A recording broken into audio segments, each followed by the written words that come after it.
Hello my bookish friends out there in booktube land, and welcome to this exciting and rather special episode of Tristan and the Classics, where we're going to be taking a look at 10 classic books, or at least 10 old books, some of which you may never have heard of. I know I certainly hadn't, but let me just tell you the quick story behind these 10 books and why you should be interested. I was going to my favourite thrift bookstore, Frank's Books, and Frank was there, and as he saw me approach, he went, "Oh, I bet you'll be interested in this." And he handed me this. Now, I'm moving it relatively quickly so you can't just read. Do you know what this is? Do you recognise this cummerbund white with the orange top and bottom? Yes, it's Penguin Classic Books. This box is the original 10 Penguin books ever printed. Do you know what they will be? In fact, before we start, have a little guess what books you think might have been amongst the first 10 that Penguin Books ever printed. And now, without further ado, let's take a look at what they are, shall we? Righty-ho, here comes the grand unveiling. So, don't you love the sound of a lovely cardboard box opening? Right there, how delicious is that, to have all of these 10 Penguin books with their cummerbund across the middle in the classic orange, blue and green colours. So, what are they? Well, I'm going to take you through them one by one. The first from our collection. Have you heard of this? Ariel by André Maurois. As you can tell from me having to read the name again, I have never heard of this book, so I looked it up to find out what it's about, and lo and behold, it's a biography of Percy Shelley, the poet. And that's quite interesting because Percy Shelley, if you like biographies especially, lived an extraordinarily vivid and energetic life. He knew quite a lot of people that have gone down in history. You know, he knew Keats, he was very close friends with Byron, he married, of course, Mary Shelley, who wrote Frankenstein, spent a lot of the time in Italy, and was still classed as one of the great poets, although not appreciated quite in his own time. And then, of course, his tragic demise at the age of 30 years. Now, I've not read this, but it only comes in at, 250 pages? Because the Penguin books, if I remember, were first designed to present people with a cheap sixpenny book, which they could read on a train. So commuting into London and so forth, or commuting to work, they could slowly work their way through some kind of worthwhile book, even if it was fiction. I say just fiction. I love fiction. It's more than just. But if it's fiction, it would still be good fiction. They tried to promote people who they thought were good writers and talented writers, and of course they backed quite a lot of greats. And that was the first one, Ariel by André Maurois. Have you read it? I do want to say one thing about this book before you charge off and get it. Looking up reviews, because it was originally written in French, apparently this translation is not the best. It's almost a word-for-word translation, which sometimes loses a bit of the thrust, the actual meaning that the author originally intended. I couldn't comment on that. If you've read it, and if you know of any other biographies of Shelley that you think someone might like, feel free to leave a comment down below. But that was number 1 on the Penguin original 10 books to be printed. The second of the original 10 books published by Penguin Books turned out to be an absolute classic, so kudos to Penguin for spotting a great writer and a great story when they see one, and it is none other than a book by Ernest Hemingway, A Farewell to Arms, his breakthrough novel. So in the book, you probably know, you have the US military medic, Frederick, and I think it starts in winter if I remember right, and there's a cholera epidemic in Italy. And he ends up going to stay with the men, and he eventually meets a nurse in one of the British hospitals called Catherine Barclay, who has lost her fiancé in war. And he gets drawn to her, and then there's this blossoming relationship, romance, but set among the hellish backdrop of the First World War, where death and destruction and dismemberment and maiming just lie all around. And the idea of loss is ever present in the sulphurous air of battle, that surrounds the world. and it explores themes of love and loss and disillusionment. I think this was the book that was turned into the film In Love and War, which had Sandra Bullock and Chris O'Donnell. Was it Chris O'Donnell? He was the Batman, wasn't he? No, he was Robin in one. Yes, Chris O'Donnell.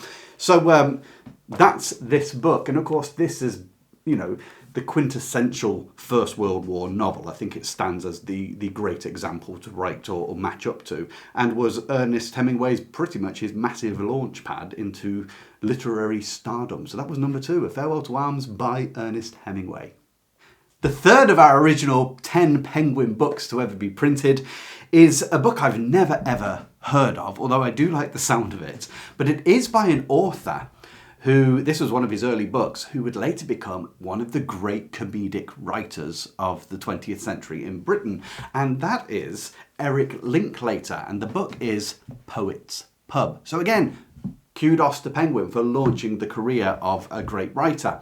Now, Poets Pub, I had to look this up and it's not well known at all, is the story of Saturday Keith is the protagonist's name, who has been employed by someone to run the Pelican pub for her. I think it's the mother of one of his friends. Employs him to run the pub for her. Now, Saturday Keith, he's down and out, but he wants to be a poet. And he's itching to keep the pub quiet so that he can have time to write his poems. But the problem is, it becomes the watering hole for loads of people. People seem to love being there, from villains, vagabonds and rogues, all the way over to the intelligentsia and academics and students who come along as well. And as far as I can make out, it's a bit of a book of vignettes of characters interacting, very much like you would imagine to find sat at a pub table, chatting. When you have a chat at the pub, you just tell little anecdote stories, don't you? I think it's a bit longer than anecdotes, but nonetheless, that's the idea. It's that fascination, that comedy which we all find in the quirky behaviours and hijinks of other people. So that was number 3, Poets Pub by Eric Linklater. The fourth of the original 10 Penguin books is again a book I'd never heard of and a forgotten author. It also demonstrates how Penguin launched another author with great writing, because this author is, if you know her, the Anglo-American Susan Ertz. And this was her first book called Madame Claire. After having this book printed, she went on to write 21 more books. She has a particular angle that her books come from, but what's this one about? So, in this book, we have Lady Gregory, who is affectionately known as Madame Claire. I don't know why, but I presume the book would explain why. And she is moving into a Kensington hotel apartment at the age of 78. And the book is how she navigates family and aging and memory. Particularly, she's interested in her son and her granddaughter as two of the main characters which she thinks about. And we learn a lot about her family and about her past through letters that she writes to different people, how she was once married to an ambassador. And she even writes to a Stephen Delisle, I believe his name is. And it tells of a sort of a love that never was, a love that could have been, but it's still that connection with the past. And how she then worries and takes concerns about her families and adapting to her new role in this comfortable little space she's made in an apartment in Kensington Hotel. This sounds right up my street because apparently it's very moving. And if you've seen my book list for Patreon next year, you can find the video in my channel, we're going to be looking at Sackville Vita West, Vita Sackville West, sorry. And she talks about age. That's one of the things we want to look at there. And I think I might read this as well, just as an accompaniment to it, because I love the idea of looking back on life and lessons learned. So that was the third one, Madame Claire by Susan Ertz. Well, on to the fifth of the original 10 Penguin books published now. I am just giddy with excitement about all of this, as you can probably tell. Now, this book is a murder mystery, which I love, but it's not a book I've read. However, it is by an extraordinarily powerful writer, a brilliant writer, and it is Dorothy L. Sayers. This one is The Unpleasantness at the Bellona Club. I mean, you just don't get titles like that anymore, do you? So this book, it's the Peter Wimsey novel, if you know anything about L. Sayers' murder mysteries. Sort of amateur sleuth aristocrat. Anyway, the idea behind this book is fabulous. I might just read it today because I'm so excited. You have a General Fentiman of the army. He's 90 years old and he gets called to the deathbed of his sister, who he hasn't seen in absolutely ages. Anyway, she tells him that on her death, he stands to inherit the vast majority of her sizable fortune. And he thinks that's good because his two sons, Robert and George, could do with a bit of financial help. However, she also says to him, should he die first, then the fortune will in fact pass to someone called Lady Dormer. The next day, the sister is dead. And when they come to speak to the General Fentiman at the Bellona Club, he too is dead. The physician, looking into it, declares that his death is of natural causes. The problem is, he doesn't know whether he died before or after his sister died. How the story unfolds, I have no idea, but I am going to find out. So if you like murder mysteries, tell me, have you read this book? Have you even heard of it? Are you going to read it anyway, just like I am? So that was number 5 of the 10, The Unpleasantness at the Bellona Club by Dorothy L. Sayers. The 6th book on our list is by another absolutely world-famous writer. And next to A Farewell to Arms, this is probably the most famous of the books on here. It's also in green, and I'm beginning to think, is green murder mysteries? I don't know. You tell me below if you know the answer.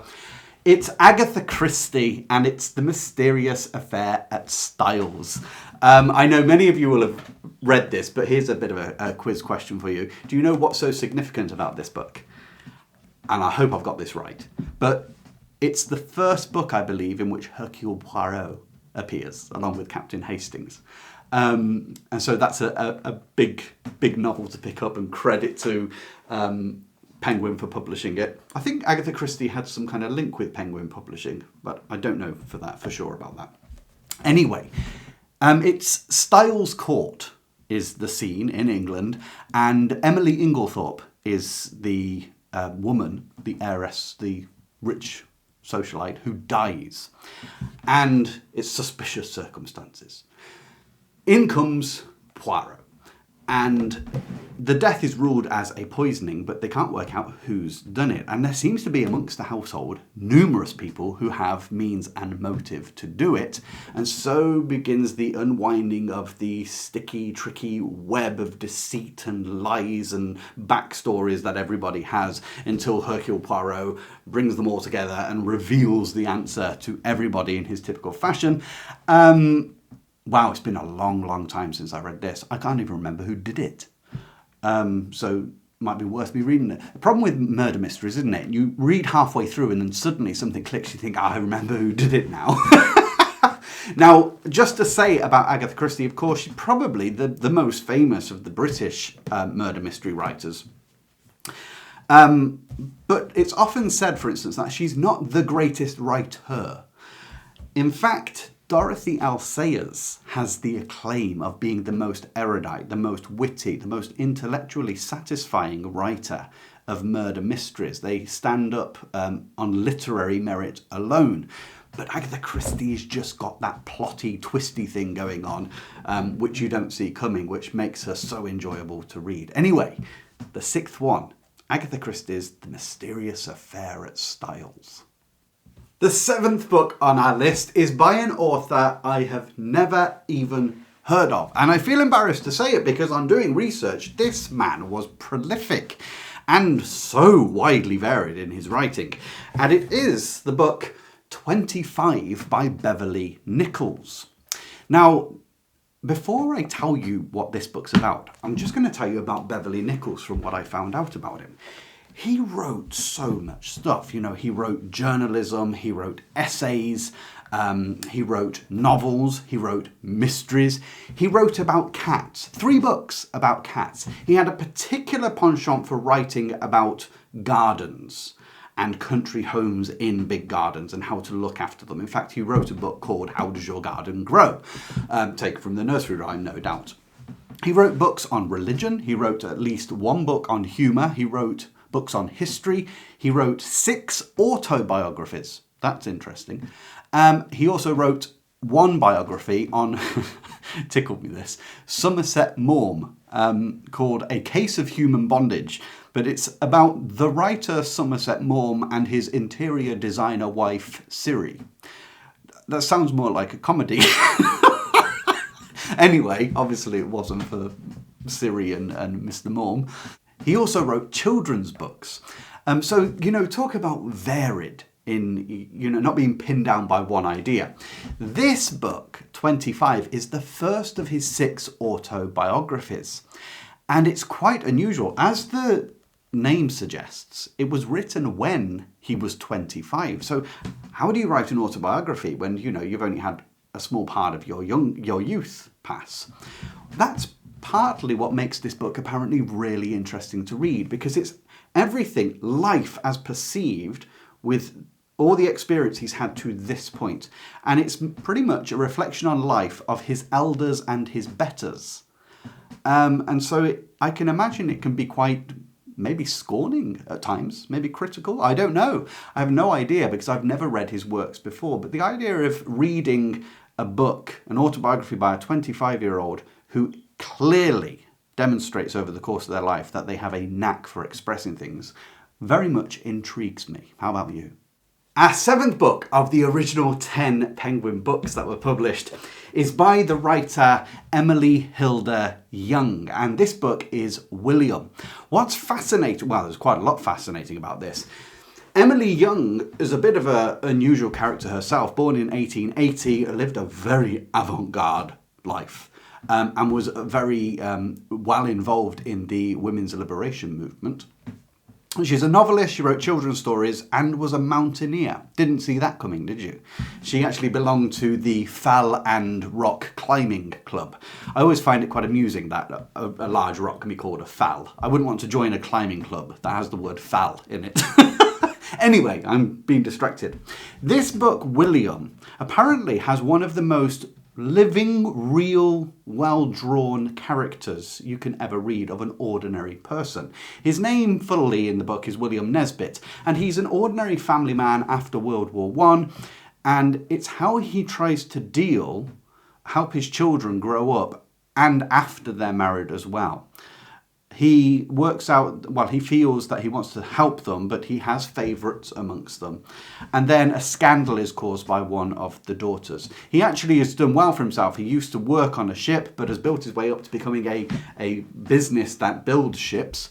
His eldest son is married to someone he approves of and is working along with them. And then his daughters, 2 of them, I think it's Janet and, is it Mabel? If I got that right. They live in pretty stultifying, boring marriages. Then he's got, Janet's the youngest one, and he wants her to fly the nest. Dora is the other one. And then Lydia is his favourite child, and she lives a bohemian life out in London with her husband. But apparently some scandal upsets the whole family, like throws everything all into disarray and worry. I don't know more about this, except that on multiple occasions, good writers and good readers have tried to resurrect this book. It's a book that hasn't for some reason lasted, despite the fact many great writers and readers feel it should be known. Now that appeals to me, and so this will go on my TBR, and hopefully I'll get round to it quite soon. Tell me, have you ever read William by Emily Hilda Young? Our penultimate or 9th book in this list is another book. I actually do not know the author, I'm afraid to say, but sounds very interesting. So this is called Gone to Earth by Mary Webb. It was written, I think, in 1917, and then Penguin chose to reproduce it amongst their first 10. It never took off immediately at its time of writing, but later on with the neo-romantic movement of just going onto the late 20s upwards, this became popular again. Now, the main character in this is one Hazel Woodus, who is a young girl that has a deep affinity with nature, with the wild, with the trees, the plants, and the animals. In particular, a fox, as far as I could find. I couldn't find much on this. Now, that doesn't surprise me, a fox, because the phrase "gone to earth" is what the fox hunt used to shout when a fox ran into its den to hide. And that's when the dogs came and did their horrible thing. But that relationship with the fox and this phrase "gone to earth" suggests or foreshadows the trouble that Hazel's going to have going into the wider world growing up. Because from what I understand, this is a story about freedom and constraints of society as opposed to freedom and naturalness in the wild. She has a mother who was a Welsh gypsy, and she gets some inspiration from the book of spells that her mother leaves. I don't know how much that plays a role in it, and also her rather taciturn father. You see their relationship as well. But apparently it's very, very moving. Just to suggest how good this book is, even though it's a totally forgotten book now, the old, rather famous critic, Rebecca West, for those of you who like critics' works. Rebecca West, she worked for the Sunday Telegraph, she worked for the New York Herald Tribune, she worked for some big papers to do the criticism and was a novelist herself. She called this her book of the year when it came out, and yet it's been forgotten. Apparently it is literarily a great work, but can't be called a classic because it hasn't lasted. However, Penguin thought it good enough to be amongst their original 10.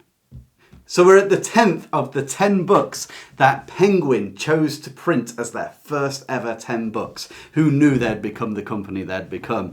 And this one was picked up, I think it was written in 1916, and was very popular because it was written by the greatly famed and later knighted Compton Mackenzie. If you're wondering why you may have heard that name before and you don't recognise this book, which is called Carnival, it's probably because you've heard of Monarch of the Glen, which was a very, very, very popular story and has been televised. Or Whiskey Galore, which is that comedy of the Scottish fishing village that they collect all of the whiskey that comes off a sunken ship and have to hide it from the customs and excise men. Compton Mackenzie was a great comic writer, but he did write seriously as well. Now, this book, Carnival, follows the story of a young, ordinary, poor girl called Jenny Pearl, who lives in a little coastal village up in England, and her journey into London to fulfill her ambition to become a ballet dancer, to work in the theatres, on the stage. And as she enters into that world, not only is there ambition and difficulties, but also there's love interests that come along. Notably, one aristocratic young man who would like her to be his mistress. I'm not going to say what happens, because I do know what happens next. But it's quite a tragic tale in many respects. And one reason that it might be interesting to read is because it gives you a tale that actually reveals or tells the story of the performing arts, the background to the performing arts, the world of theatres, which, if you think about it, how many of us know about that? And so what an interesting little world to enter into, along with a classic dilemma that people face in real life, let alone in novels. So that's the last one, and at its time, amongst one of the most famous writers going, popular, Compton Mackenzie. So tell me, have you ever read Carnival or any of Compton Mackenzie's works? So there they are, the original 10 books that Penguin Publishing House decided to print. Who knew at that time that they would turn out to be probably the leading publishing house in the world? Just to go through quickly again, and look how beautiful they are. Ariel, A Farewell to Arms, Poet's Pub, Madame Claire, very interested in reading that. The Unpleasantness at Bellona Club, I'm going to read that really soon. The Mysterious Affair at Styles, 25. William, really interested in that. Gone to Earth, and Carnival. I just wanted to show you this again. Now, if you want to pick up this set, It was printed, I believe, in 1985 as the 50th anniversary of the founding of Penguin Books. But I've just had it handed to me. I didn't know it was around, and I didn't know most of those books at all. I haven't read the majority of them. So tell me, which one down below have you read and enjoyed, or which one do you like the sound of the most? Fill up the comments below, and yes, anything you want to say, feel free to say it. Until the next time, where I hope to have read at least one of them, I wish you joy in whatever you read.